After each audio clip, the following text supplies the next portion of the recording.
जय हिंद दोस्तों, मैं हूं आपका दोस्त चेतन विस्मिता। दोस्तों, 1 अप्रैल 2026 से न्यू फाइनेंस एक्ट 2025 एप्लीकेबल हो चुका है।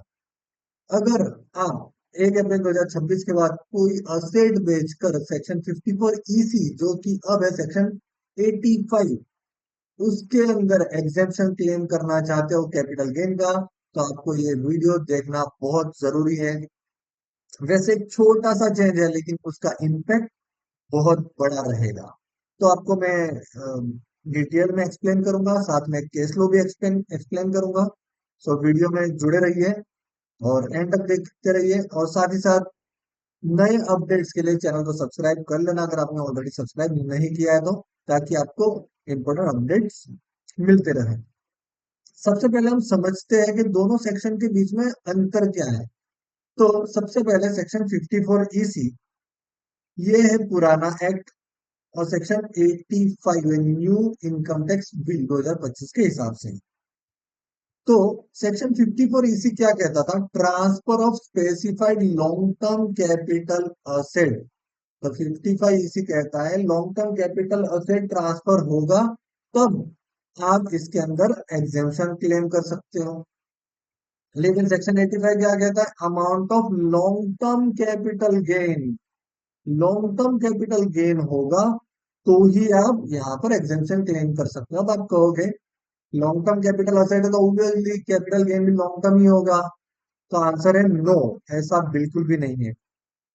अब क्यों नहीं है उसका रीजन समझाता हूँ। सपोज करो आप डेप्रिसिएबल असेट सेल कर रहे हो, जैसे कोई मशीनरी सेल कर रहे हो, तो डेप्रिसिएबल असेट में जो गेन अराइज होता है उसे शॉर्ट टर्म कैपिटल गेन माना जाता है। बट असेट जो है वो तो लॉन्ग टर्म हो सकती है। जरूरी नहीं कि वो पहले साल खरीदे और पहले साल ही बेच दी, हो सकता है 5 साल 10 साल पुरानी हो।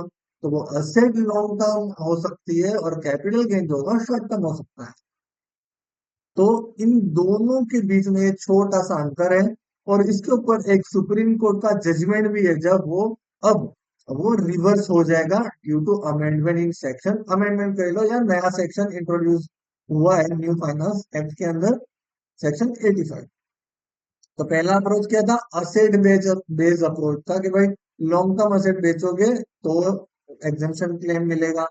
लेकिन नया एक्ट क्या कहता है, gain based approach, long term gain होगा तो ही उसका आपको बेनिफिट मिलेगा।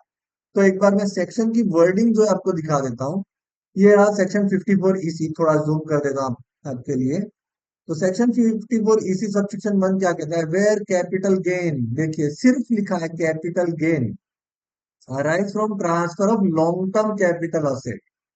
अब यहाँ पर सेक्शन 85 यार ये क्या कहता है, where an assessee has long term capital gain arise from transfer of land building और बोथ। यहाँ पे भी जो असेट की बात है वो सेम है, लेकिन कैपिटल गेन बोल रहा है, ऐसा नहीं बोल रहा है कि लॉन्ग टर्म कैपिटल गेन या शॉर्ट टर्म कैपिटल गेन। और यहाँ पे बोल रहा है लॉन्ग टर्म कैपिटल गेन होगा तो ही बेनिफिट मिलेगा। तो ये छोटा सा अंतर है दोनों के बीच में।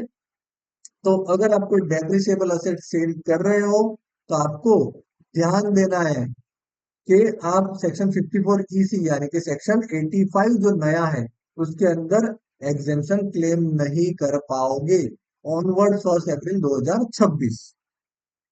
अब एक केस लो मैं आपको दिखा देता हूँ। केस लो का नाम है Supreme Court of India, Denco company का एक केस लो है। इस केस लॉ में क्या हुआ था, सुप्रीम कोर्ट ने क्या जजमेंट दिया, सुप्रीम कोर्ट ने कहा कि भाई जो कैपिटल गेन है, शॉर्ट टर्म कैपिटल गेन है, वो सेक्शन 50 के अंदर आ रहा है, जो कि डेप्रिसिएबल असेट के ऊपर होता है। वो एक फिक्शन क्रिएट कर रहा है, सिर्फ डीमिंग प्रोविजन है, लेकिन असेट पर लॉन्ग टर्म है, इसलिए सेक्शन 54 ईसी के अंदर उसको बेनिफिट मिलेगा और एसएससी को क्लेम अलाउ कर दिया गया था। तो डेम्पो कंपनी का जो केस लो है 2016 का सुप्रीम कोर्ट का, वो अब यहाँ पे रिवर्स हो जाएगा। तो दोस्तों ये था अपडेट। अगर आपको वीडियो अच्छा लगा तो लाइक शेयर सब्सक्राइब जरूर से कीजिएगा। थैंक यू फॉर वॉचिंग, मिलते हैं अगले वीडियो में। जय हिंद।